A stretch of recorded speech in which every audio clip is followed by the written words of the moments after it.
What if supporting a loved one through cancer could strengthen your relationship rather than breaking it down? You may think being a caregiver means sacrificing yourself completely, but there's another way to walk this journey together. Today, I sit down with Sandra Wallin, a psychotherapist and PSYCH-K instructor with decades of experience, along with Kim Scanlon, whose husband Keith, a doctor himself, was diagnosed with cancer. Kim joined one of our PSYCH-K workshops, not as the patient, but as the partner, and what she discovered transformed how she navigated this challenging season. You'll learn why the word caregiver might be doing more harm than good, how simple PSYCH-K techniques can calm your nervous system even during intense medical appointments, and why true healing isn't just about the patient. It's about the whole family system. Stay until the end to hear how one small shift in perception transformed a tense medical appointment into a moment of genuine human connection. Sometimes the most powerful healing happens when we change how we see rather than what we're looking at. Let's dive in.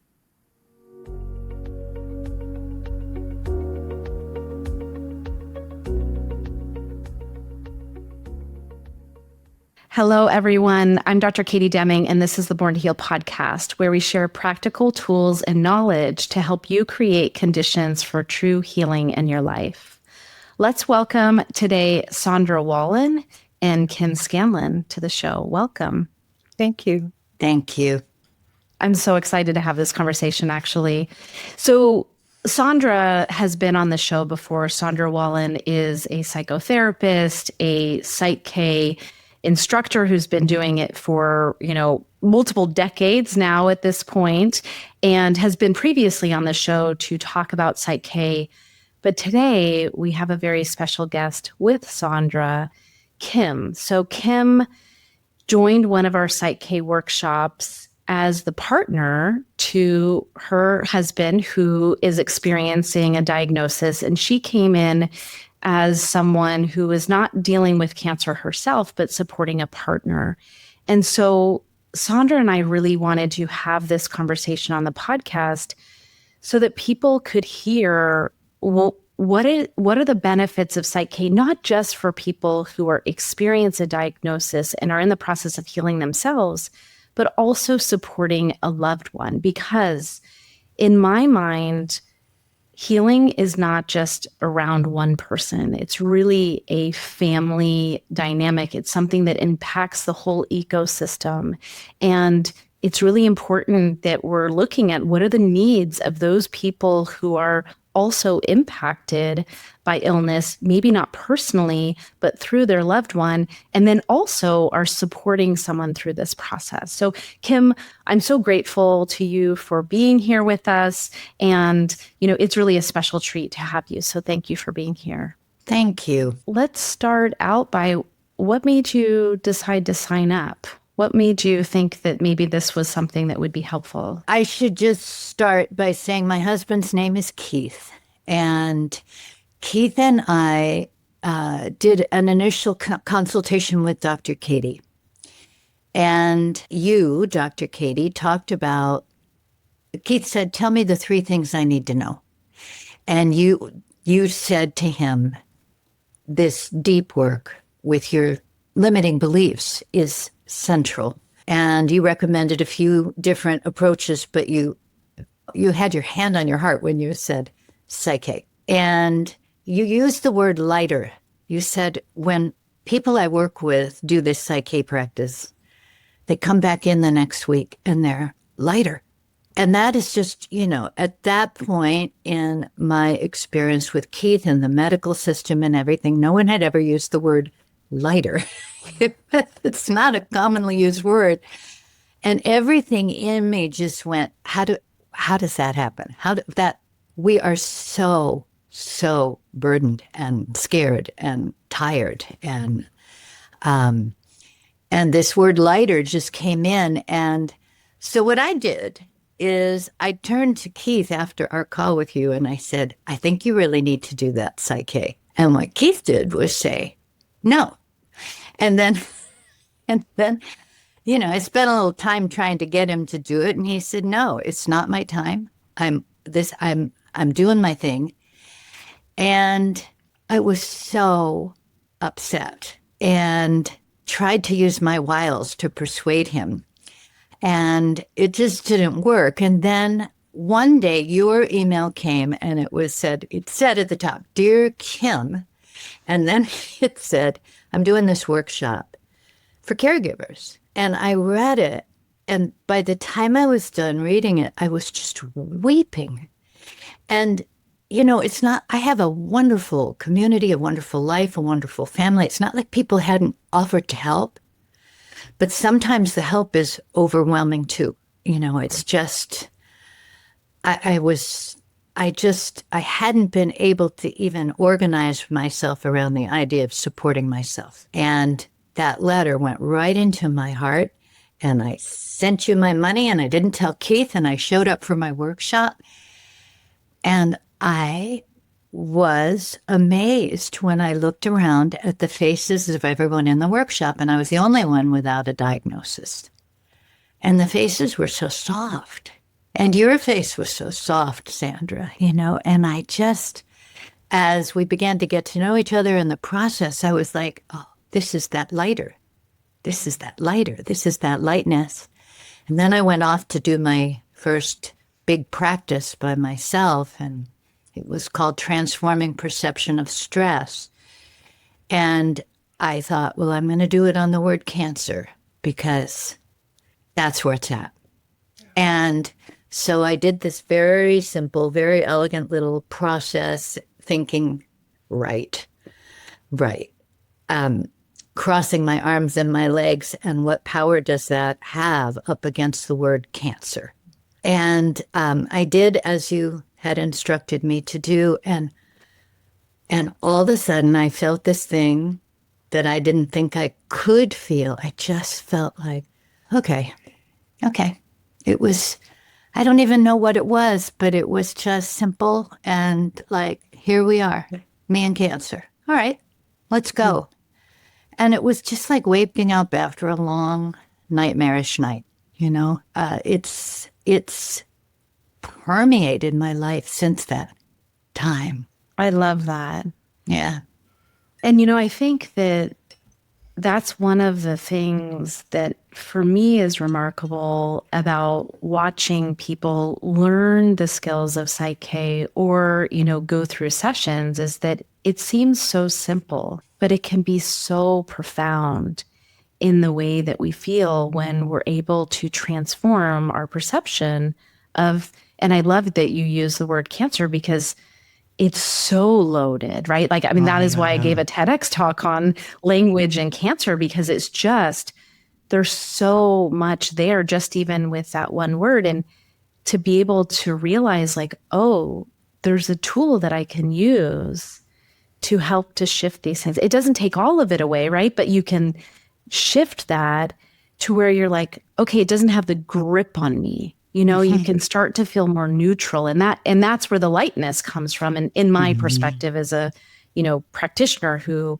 has so many clients who do this practice, but I love that you shared that in the way that's just such a good example of the opening that starts to happen with this practice. So let me ask you, you had said something about the word caregiver. Before we got on this call, you had talked about how just even being called a caregiver was something that felt, I'm not sure if the word was heavy but felt laden with so much weight to it. I'm wondering, can you talk about that just in terms of language? Because I think, this is one thing that we use this word all the time, right? We say caregiver. Oh, are you a caregiver? Are you this? And again, it's kind of like survivor. I was using that without even using that term. But when you brought that up, I was like, oh, wow. Okay, there's another word that maybe we need to look at. So tell us your thoughts about that. We walked out of the hardest appointment with the oncologist where he gave us a lot of numbers and kind of set a clock. Just the lowest point in this journey. I looked at my husband and he just was so sunk and diminished. And up until then, I had just sort of thought, oh, we'll get through this, easy peasy, they'll figure it out. And that was the first time I was like, this is pretty challenging. And I looked at him and I thought, there's only one solution. I'll never be happy again. And I'm going to be perfect for him. I'm going to be constant and serene and confident. And I am going to be the perfect caregiver. And that lasted like 6 hours. And Keith actually looked at me and he was like, what are you doing? And I was like, I'm being perfect. And he said, cut it out. And that was like my first moment of kind of reckoning with my own ideas of what a caregiver needed to be. And I said, what do you want me to be? And he said, just be my partner. Just be my partner.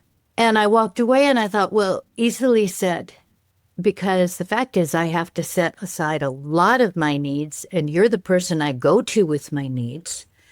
And that isn't an option right now. You are occupied, preoccupied. I don't know how to do this. It was a little bit like just somehow I have to function without there being a bathroom in my apartment or something. I actually had that dream one night, and I just can't. I couldn't hold it and be good. And so I had all those associations with caregiver. Caregiver is someone who holds it and she's good. Caregiver is someone who is depleted and then tries to be good until she explodes. And, when I got into the first PSYCH-K class, and then I really began to develop it when Keith and I went and took PSYCH-K together, and we could really talk about it, I realized, oh, I inherited those ideas. Mm-hmm. And they're just reflexes. They aren't really creative, loving responses to what actually is here.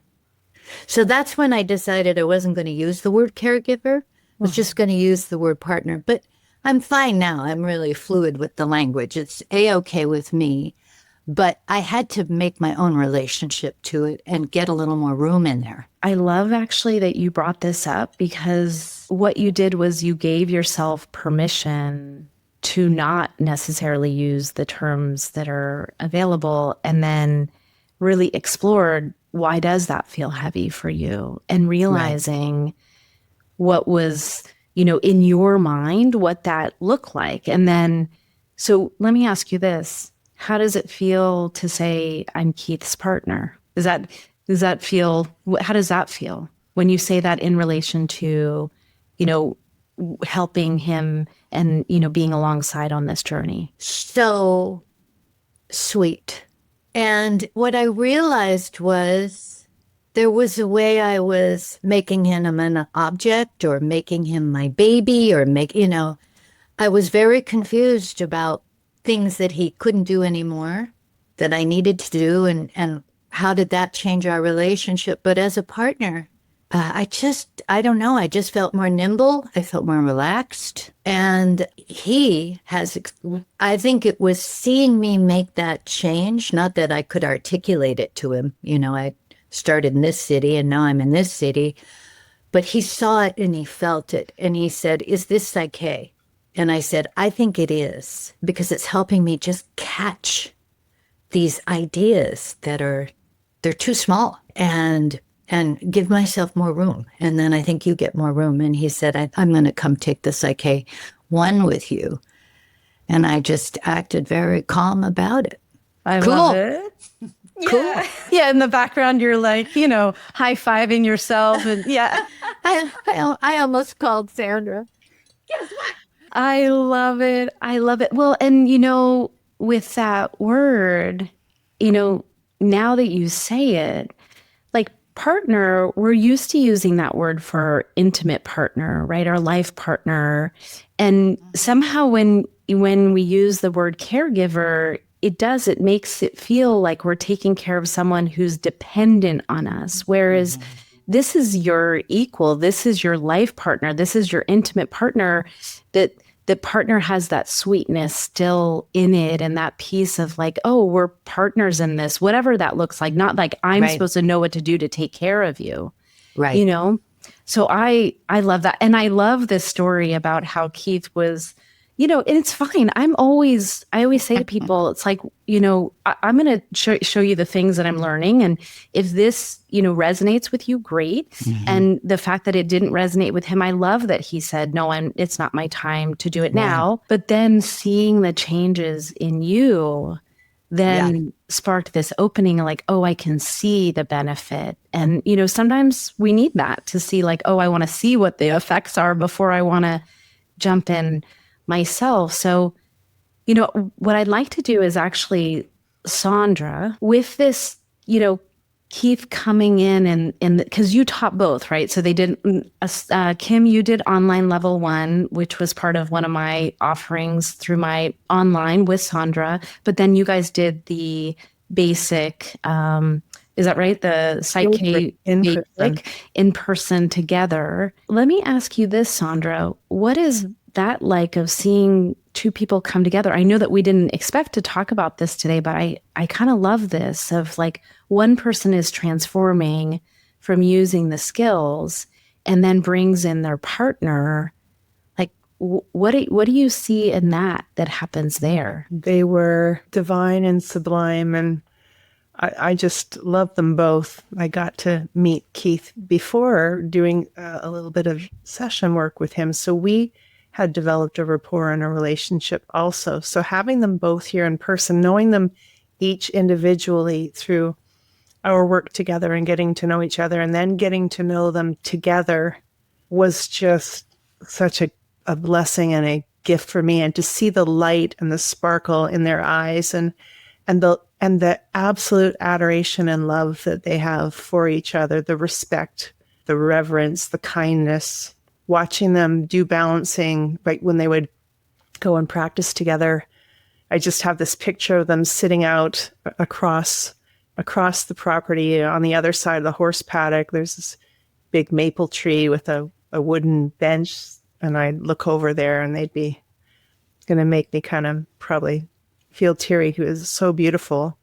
And there they would be over there, the two of them, completely in love and practicing together and working together. And then at one point they were both laying on the ground under the grass, under the trees with their feet up. And, I could just imagine. It was like I couldn't possibly go and check in on them because the intimacy of it was so beautiful that there's no way I could possibly enter into that bubble that they had created for each other. And speaking about partnership, it was the embodiment of that, of intimate partnership like we see in the people that we share our lives with across all of the ages and stages of our lives, but also partnership in terms of how they were both learning alongside each other and bringing that learning together, that exploration, that curiosity, and the hope and the beauty also. And then to see how the other people in the room were also touched by their love story. It was beautiful. Wow. I love it. I love it. And how about for you, Kim? So obviously you were so excited when he said that he would, but what was that like? What has it been like now to share this experience of doing that together, having done it by yourself and then doing it together? Well, I don't think we'd be where we are with it if we hadn't done that workshop residentially with you, Sandra, with your horses gliding by, with the tree, all of it. Because Keith said from the beginning, I don't want to partner with other people. I can't, people's responses are so strong. And I had a kind of gulp, like, ooh, okay, my responses are really strong. But that's what we went to work on in our practice. And what was really cool was we could reach a point where I would say, this has gotten marital, I'm getting Sandra. And I would. And she would come over and she would step in and support Keith in a way that I can't. And that he can't quite yet either. I mean, it was just a beautiful thing to have help and support and then be left alone. And it was we had just the right amount of all of that. And since we've come home, we have more humor and more ease about the way our fear grabs us.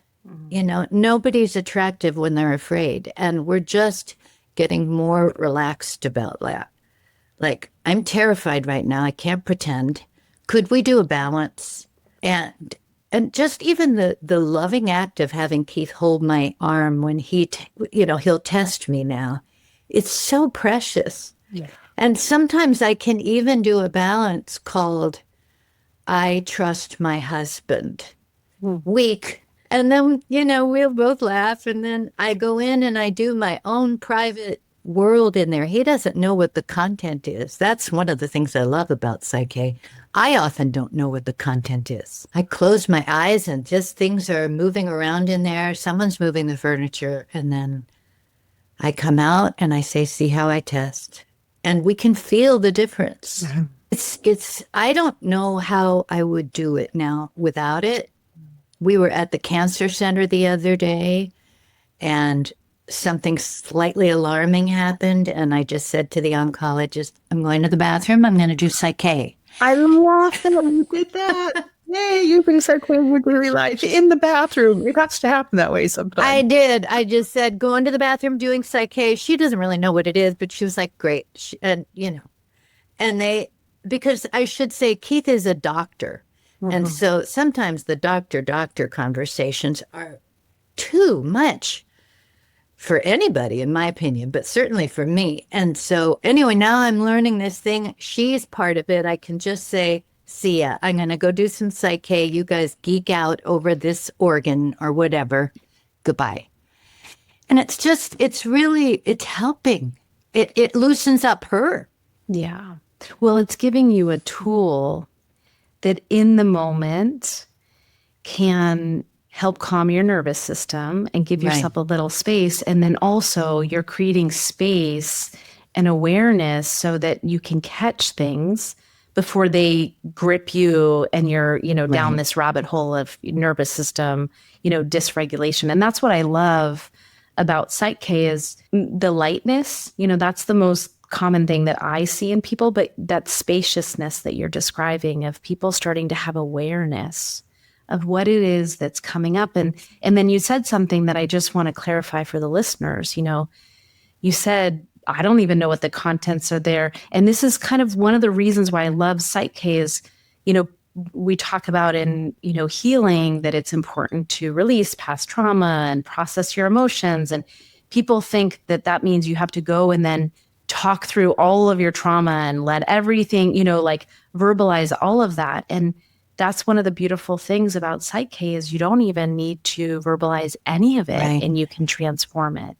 And I think that's one of the scary parts about trauma work for people who have illness. Specifically, they're like, oh my gosh, do I want to open that box? But this is what you just said is exactly what it is with PSYCH-K is you don't have to do that in order to heal and balance for things. And maybe Sandra, you can speak to that because I think that's one of the things that is, freaks people out and pushes them away from wanting to address trauma or, process through the emotional aspects of illness. Well, one of the things that's very beautiful about this process is because we're leveraging the power of the subconscious mind, which processes information at a minimum of 40 bits of information per second. I just went left brain geeky there for a second. It enables us to transform things that maybe we've been holding on to for decades, often in seconds to minutes. So the processing power is so incredible.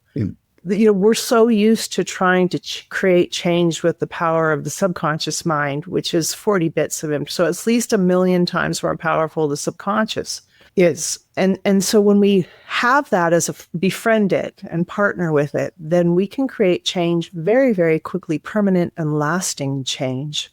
And we don't have to know why we are the way we are. Sometimes we have a storyline that we can track and follow. But I don't have to know why I'm afraid of the dark to transform my fear of the dark. I don't have to know why I have an association around, for example, the word cancer, although most people wouldn't be difficult to figure out why that would be because of the storylines that have been written about and are continually being written about it. But to transform our perception of something, Wayne Dyer has this beautiful quote. He says, when we change the way we look at things, the things we look at change.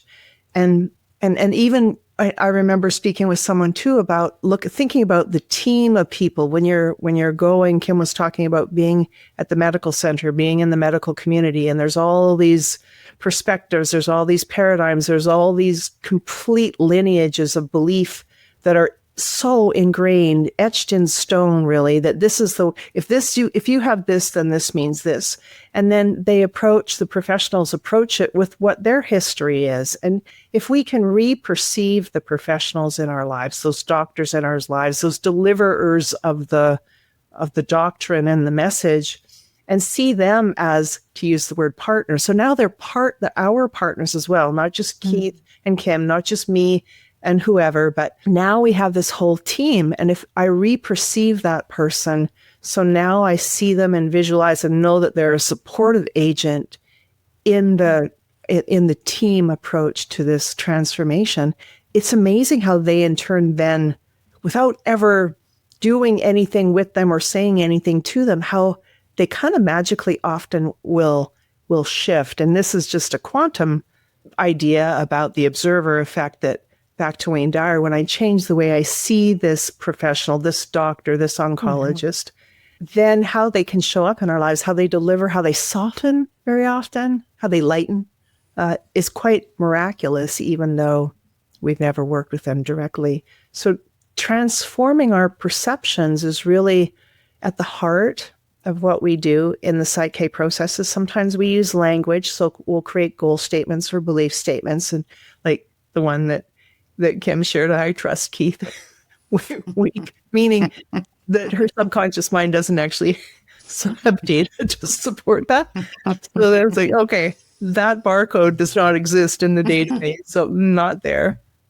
But then also, if we're in a place of fear or worry or frustration, then we don't necessarily have to have words associated with that. So I can just be in the feeling of that, and then transform that feeling, that association to it, not to exercise it or to get rid of it, because we want to have anger, we want to have grief, we want to have sadness, we want to have joy, but we want to be whole brain to all of those emotions. And that's what the PSYCH-K process enables us to do, is to be in right relationship with all of those emotions. And when we are, it's the effect that has on our physiology is well documented as well, that the emotional elixirs that we can take are profoundly healing and transformational as well. Absolutely. I'm wondering, and this may be for both of you, but then maybe we'll start with Kim and then Sandra can come in, but thinking of doing this work as a partner, and you came into the workshop that you joined with Sandra for the online level one, as you said, you were the only one who didn't have a diagnosis of cancer. What was that like? Like, what was that like to be with all of those other women? This was all women, right, in that workshop. Yes. And, was that comfortable? Was there benefits of being with other people who were dealing with the diagnosis who weren't in the partner role that you were in? So that's my first question, is kind of what was that like? Did you feel like you had really different needs, or was it helpful to be with them even though what they were going through was different? That's the first question? Yeah, the first question. I remember feeling like not so much that they all had a diagnosis, but they all had a relationship with you and maybe a certain way of talking or thinking or approaching. And I didn't want to violate that. There was a very gentle atmosphere. And I think I was thinking that we would all be weeping and crying and comparing notes and everything. And there was a gentleness, and it wasn't phony. It was very genuine. And I was the most, I felt, uptight, nerve-wracked person in the room. And I was the one not with the diagnosis. And I was very struck by that. And a lot of the women, they were talking, a lot of them were talking about their sons being on cell phones. That was the thing they were working on. Like, there are other concerns. There's a bigger world. And that was the quality I felt in that class that was so wonderful, was like, yeah, this thing is happening and there's a bigger world. And I became sort of affected by that. And I started to think, what? Maybe there is a bigger, what? There is, really? So I loved being with those women. I fell in love with every single one of them. And because they were so open, there was an open quality. And how do I say it? There was no denial, but there was no drama. There was just real presence to whatever was happening. I loved it. And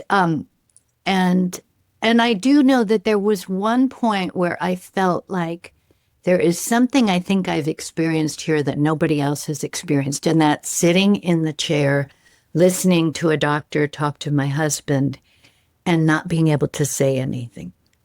It was his appointment. It was his life. It was his information. And that was the only time I felt I have a very distinct experience here that I need to track. It's being silent through so many really intense conversations. Because by the time the doctor says, do you have any questions? It's like, please don't have any questions. And also from my point of view, it's like, where do I start? With the questions. And so I felt that I did feel was unique to me. And I remember talking to Sandra, like, how do I balance for this? And is it going to upset other people? Are they going to be thinking about how silent their partner or friend has been? And anyway, you just helped me move right through that. It was easy. But I think that it's beautiful to hear that. And actually, I think that this is what my hope is, that we do have more of a mix of people who are partners who maybe are not affected in the same way as my clients directly, because that perspective of, feeling that, silence of, just, and also I can only imagine it with your husband being a doctor, right? He's a doctor. And then at these doctor's appointments, they're having the doctor-to-doctor conversation. And so then it's even harder, I would imagine, to be able to insert in, because they're, talking this language. And so you don't have to imagine, Yes. So I know what that must be like. But I think that this is a beautiful thing that I see through PSYCH-K, but then also the work that, with my clients. And I love, the group of women that you are with is very special. Like, I really feel like I'm so blessed with the clients who are in my life, and just beautiful human beings who, as you said, it's like, yes, there's this diagnosis, but there's not the drama of the victimhood of the, it's how do we, and how are we managing through this in the most, healthy way that we can for ourselves, So, but I love this idea of having these other perspectives, because for them, it's helpful too, to hear. Maybe in that workshop, you didn't, feel comfortable to say, hey, I'm, this is something that I'm experiencing, but for them too, because their partners may not be saying it to them,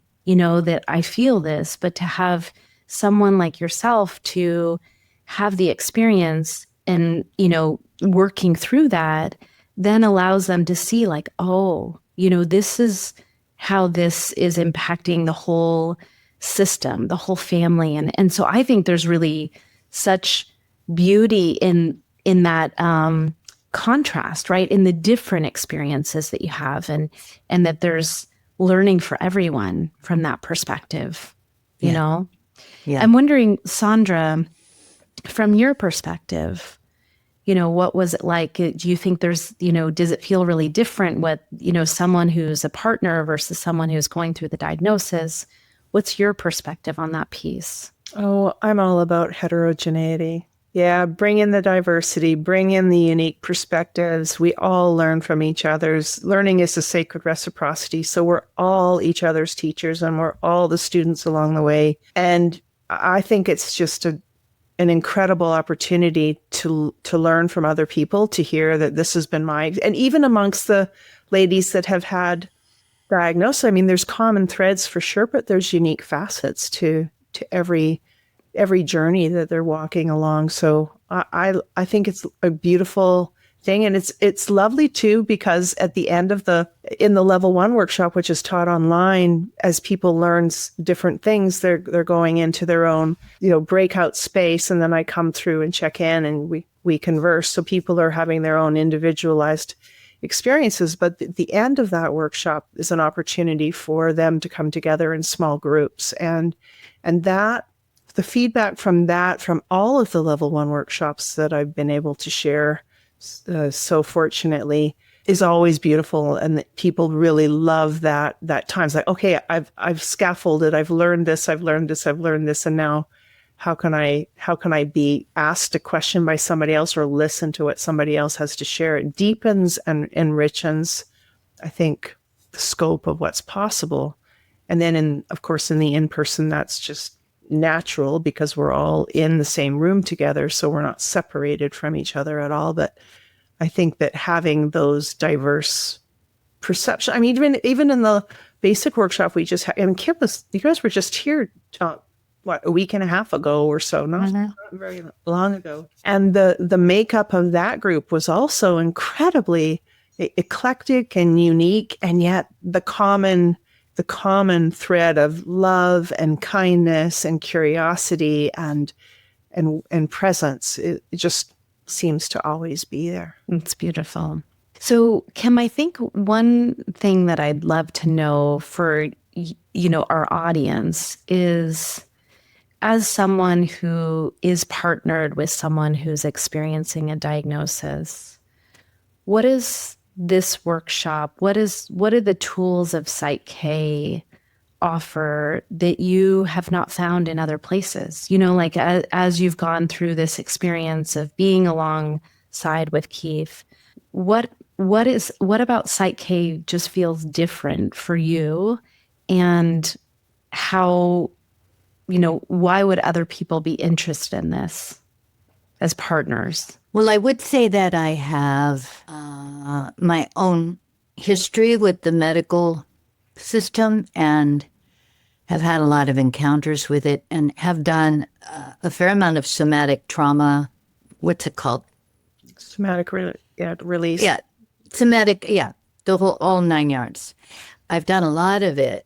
And I've also had a wonderful therapist. That's a really lucky thing if you ever get that. I've had one. And so I approached PSYCH-K just thinking, right. And it's different because it works, it's fast. And here's the thing I would say, because I'm doing it with myself, mostly. I mean, I have Sandra helping me, and I've been working with Will Hahn, and he's a marvel, and I'm learning, and I want to keep learning with others. But because I go in a room and I do it by myself, I feel like it's reconnecting me to my own instincts somehow.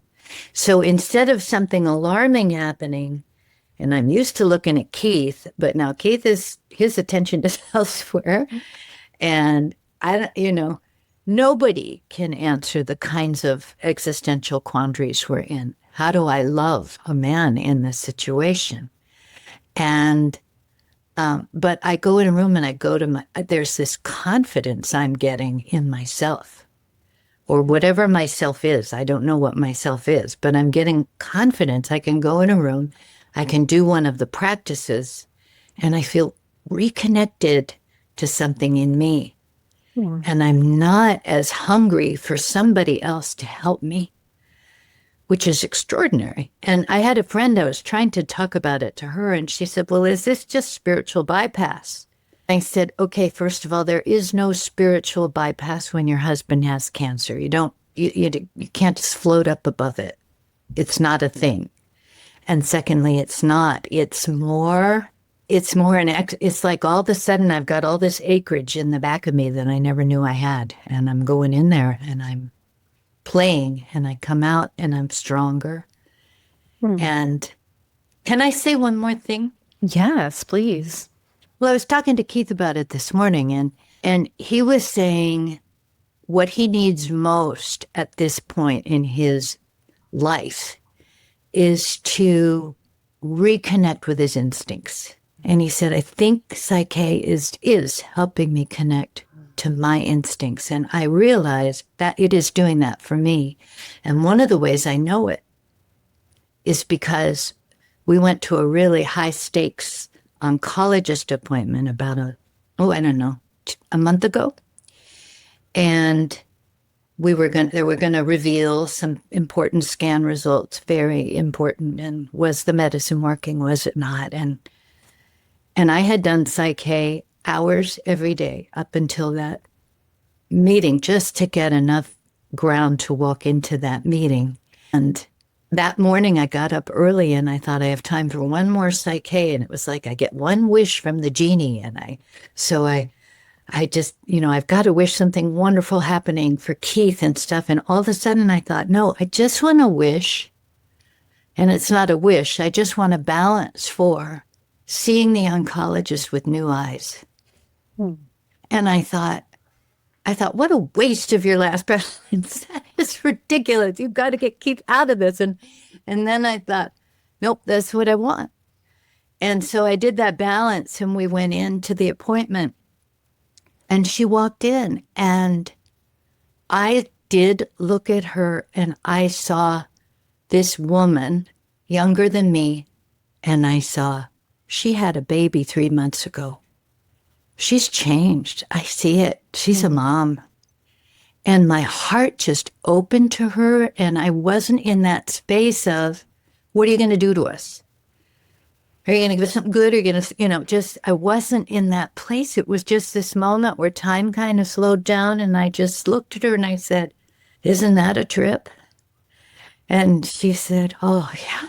It was just this moment. It was so sweet. And to me, that's part of why I love PSYCH-K, is not just what I'm getting from it or what I see us getting from it. It's that I see my world getting bigger in a time where I could be hiding in a closet. So that's what I want to say. And I want to thank you both for your pairing up and offering this and being so impeccable about how you're offering it. Conveys. You can feel it. Well, what you just said so beautifully highlights what Sandra had said with that Wayne Dyer quote, right? Yeah. When we change the way that we look at things, the things that we look at change.